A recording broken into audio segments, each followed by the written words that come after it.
Ayan, meron ako ditong chicken. Titimplahan ko muna ito ng asin, paminta, turmeric powder, at ng paprika. Haluin ko muna. Kung hindi ka pa nakapag-subscribe sa aking channel, please subscribe at i-click mo na rin ang notification bell para lagi kang updated sa aking latest recipes. Ayan, ibabad muna natin ito for at least 30 minutes. Maglalagay ako ng cooking oil. I-sear ko muna itong chicken.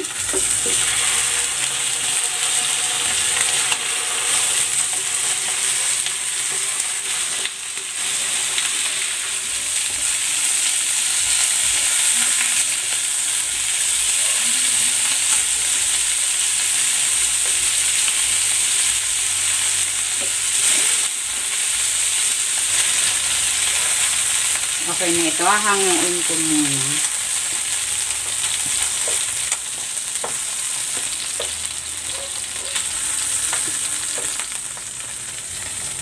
Magigisa na ako ng bawang at ng luya.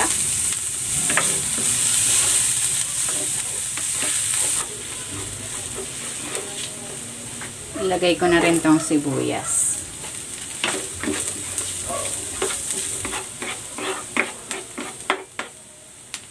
Ilagay ko na rin tong kamatis.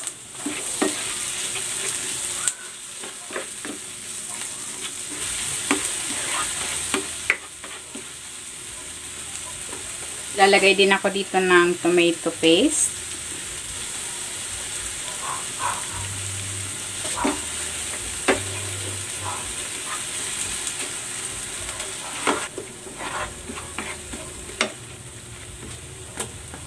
And maglalagay na ako dito ng curry powder.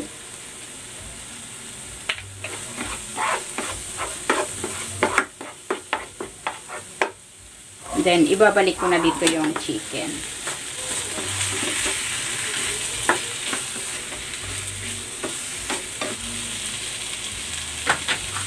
Season ko ito with salt and pepper. And then, maglalagay na ako ng gata.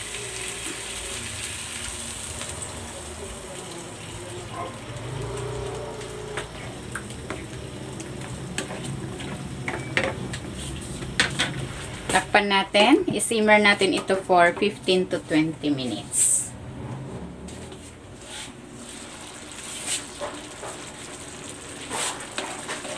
Ayan, ito na yung ating chicken.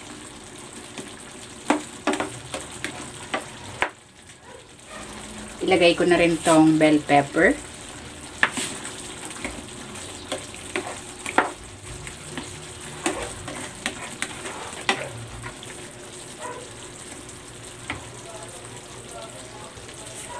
Maglalagay din ako dito ng parsley.